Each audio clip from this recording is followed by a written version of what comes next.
fãs de vídeos de crítica de mídia! E aí, tudo bem com você? Meu nome é Luísa, eu sou jornalista, sou estrategista em redes sociais e aqui no Comunicólogos eu ensino educação midiática com pluralidade de saberes para a sua autonomia. No vídeo de hoje eu queria falar sobre um assunto que me causa muito incômodo, que eu fico bem irritada, porque eu sempre vejo ele sendo tratado de forma rasa e distorcida. Afinal de contas, o que é censura? Para poder responder essa pergunta de uma forma bem completa, eu fui atrás do Código de Ética do Jornalismo, da FENAGE, fui atrás da Constituição Brasileira, Declaração Universal dos Direitos Humanos, enfim. Mas apesar desses materiais repudiarem a censura e reconhecerem o quanto que ela é prejudicial, ela não foi definida assim exatamente com todas as palavras, sabe? O que a gente pode tirar de interpretação do Código de Ética da FENAGE e da Constituição Brasileira é que censura se trata da tentativa de tirar da sociedade o direito à informação ou de privar alguém da sua liberdade de expressão, seja com restrições legais ou outras formas de cerceamento. A partir disso, a gente percebe que censura é uma coisa muito séria, porque é ou o Estado ou uma pessoa que tem bastante poder e influência usando esses mecanismos para poder cercear a liberdade das pessoas, para ferir direitos das pessoas. E já que estamos falando de liberdade, esse é outro conceito que, a liberdade é um conceito definido em diversos documentos. Está na Constituição Brasileira, está na Declaração Universal dos Direitos Humanos da Unicef. É muito importante que documentos como esses defendam a liberdade, justamente para poder assegurar esse direito para as pessoas, ou então, pelo menos, já deixar a gente um pouco mais esperto para caso um abuso, como, por exemplo, a censura aconteça. Mas calma lá que tem nuances nessa temática. E uma dessas nuances é justamente o 30º artigo da Declaração Universal dos Direitos Humanos. No documento em si, a gente vê que a liberdade ela é defendida em diversos aspectos.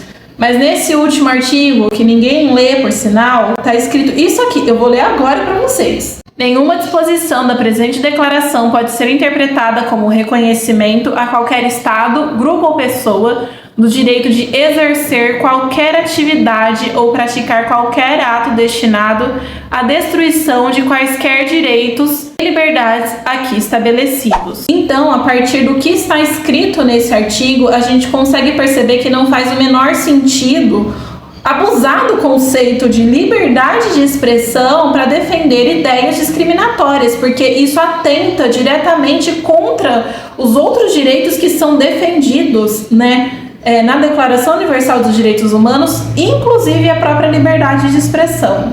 Enfim, gente, o conceito de liberdade, ele vem acompanhado de responsabilidade também. E quando uma atitude criminosa acontece, essa atitude ela precisa ser recriminada, precisa ser repreendida. Inclusive, é por isso que nós temos as leis, Por exemplo, um caso que aconteceu há um tempo atrás foi o influenciador Monark falando no Flow Podcast, junto com o deputado Kim Kataguiri, que o nazismo devia ser descriminalizado. A gente já sabe qual foi o fim dessa história, O Monark saiu do Flow Podcast, Kim Kataguiri continuou como se nada tivesse acontecido, porque apesar dele ser deputado, toda a atenção se voltou só para o Monark. E o ato do Monark foi visto como apologia ao nazismo. E você lembra qual foi o principal argumento do Monark para defender a descriminalização do nazismo? Exatamente, a liberdade de expressão. E sabe o que é pior? Tem muita gente que cai nesse papinho furado. Infelizmente, tem muita gente que coloca no mesmo patamar visões políticas claramente violentas como o nazismo, no mesmo patamar do que, por exemplo, comunismo, liberalismo e outras vertentes políticas. E já que eu tô falando de um assunto tão delicado quanto política, eu vou fazer aqui alguns adendos, tá? Um dos maiores exemplos do que temos registrado historicamente de governo comunista é o acontecimento da União Russa-Soviética, principalmente o governo de Stalin, o stalinismo. E nesse governo houve sim perseguição a grupos como poloneses, ucranianos, criminalização da homossexualidade inclusive, mas apesar desses abusos terem acontecido no governo dele, tanto o socialismo como o comunismo não exigem repressão a grupos minorizados. Inclusive, hoje em dia mesmo, muitos comunistas lutam a favor esses grupos minorizados, né? Já o liberalismo é uma das bases ideológicas do sistema em que vivemos hoje, que é o capitalismo. A gente não vive num regime comunista, a gente vive no capitalismo. Na prática, as sociedades liberais muitas vezes não cumprem com os seus próprios princípios. Princípios, por exemplo, de igualdade formal, liberdade individual, o que acaba resultando em diversas formas de exclusão e desigualdades. Só para vocês terem uma noção um pouco maior disso do que eu estou falando, autores como Lélia Gonzalez, Abdias Nascimento e Sueli Carneiro pontuaram muitas vezes em suas obras ou em suas falas o quanto que sociedades liberais muitas vezes toleravam ou se beneficiavam de estruturas racistas, como, por exemplo, a escravidão aqui no Brasil, enquanto estavam afirmando valores de liberdade.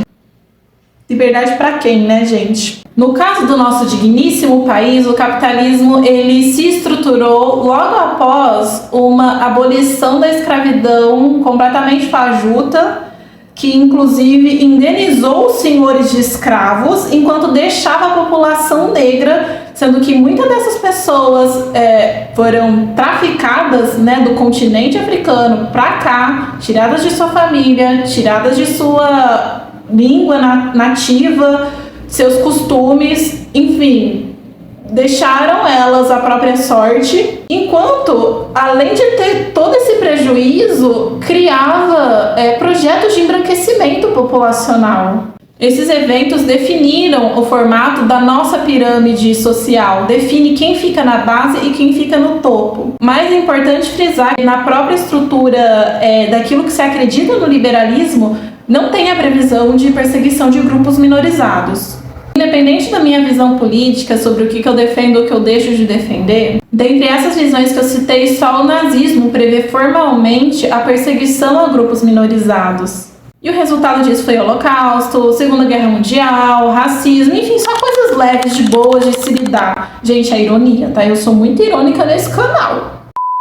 Então, assim, gente, tem motivações históricas fortíssimas para o nazismo ser considerado um crime, né? Nazismo e ideologias que flertam com ele. Então, gente, se a gente pensar no 30º artigo dos direitos humanos, não faz o menor sentido defender descriminalização do nazismo, ainda mais sob pretexto da liberdade de expressão. E aqui, só para fechar a nossa interpretação, eu vou explicar só mais duas coisinhas. Segundo o filósofo Karl Popper, quando a tolerância ela é absoluta e restrita, mesmo os intolerantes têm a possibilidade de expressar aquilo que eles pensam, aquilo que eles sentem. E quando isso acontece, gente, é caos, bomba, dedo no cu e gritaria. A sociedade, ela está fadada ao fracasso e ela vai implodir. Licença poética minha. E o nome disso é paradoxo da tolerância, ou da intolerância.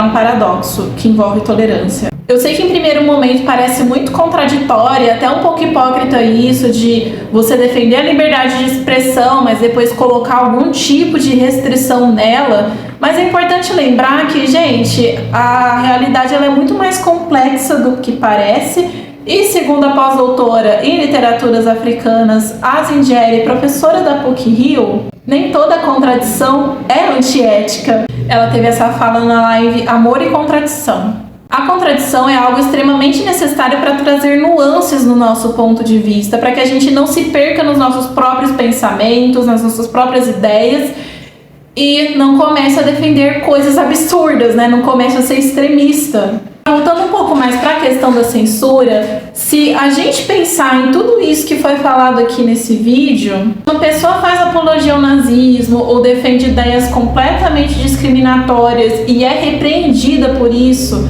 seja pelas pessoas à sua volta ou seja por, enfim, questões legais,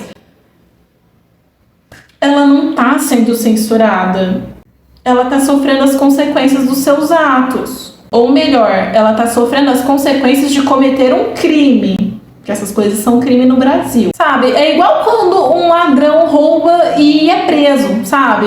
Ninguém está falando que é assim, ai, tadinho do criminoso. Ele está sendo impedido do seu direito de consumir um produto. Chama o Celso Russomano. Ninguém fala esse tipo de coisa. Eu espero que não.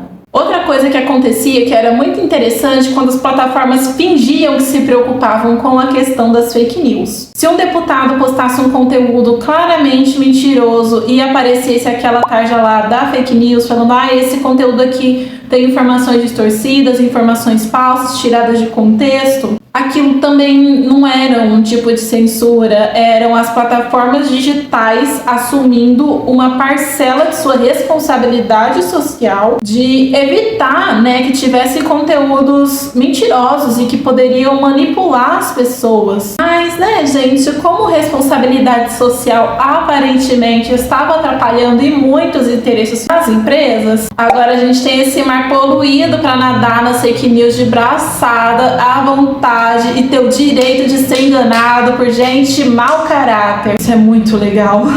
2026 é ano de eleição, eu tô gravando esse vídeo por conta disso. Pode ser que esses discursos mais do que falidos voltem de novo, para poder manipular o voto das pessoas. E eu tô aqui usando falido não no sentido de que esses discursos caíram em desuso, mas é no sentido de que eu não trouxe nenhuma informação nova. Se esses discursos eles manipularam as pessoas nas últimas eleições, pode ser que eles manipulem de novo nas próximas que estão vindo aqui. E para mim é muito mais importante que você entenda a lógica do que eu falei do que necessariamente concorde comigo ou valide os meus pensamentos. Até porque, gente, eu fiz muito um recorte em relação à difusão de informação nas redes sociais, esse recorte de produção de conteúdo. Então pode ser que dentro de tudo que eu pesquisei tenham coisas que eu não tenha falado, que eu tenha deixado de falar e que sejam de fato importantes para você. Talvez tenha algum ponto que você tenha ficado com dúvida, que se você ler esses materiais você consegue entender muito melhor do que, por exemplo, nesse vídeo aqui do YouTube. Então, como sempre, eu deixei aqui na descrição do vídeo todas as fontes que eu usei para a pesquisa desse roteiro. Assim, se você se deparar com algum discurso torto por aí, você consegue no mínimo desconfiar, já é uma coisa muito importante. E agora eu tenho um desafio para você: compartilhe esse vídeo com alguém que sempre defende ideia torta usando argumento de liberdade de expressão. E depois conta aqui nos comentários qual foi o efeito do vídeo para essa pessoa. Beijinhos e até a próxima!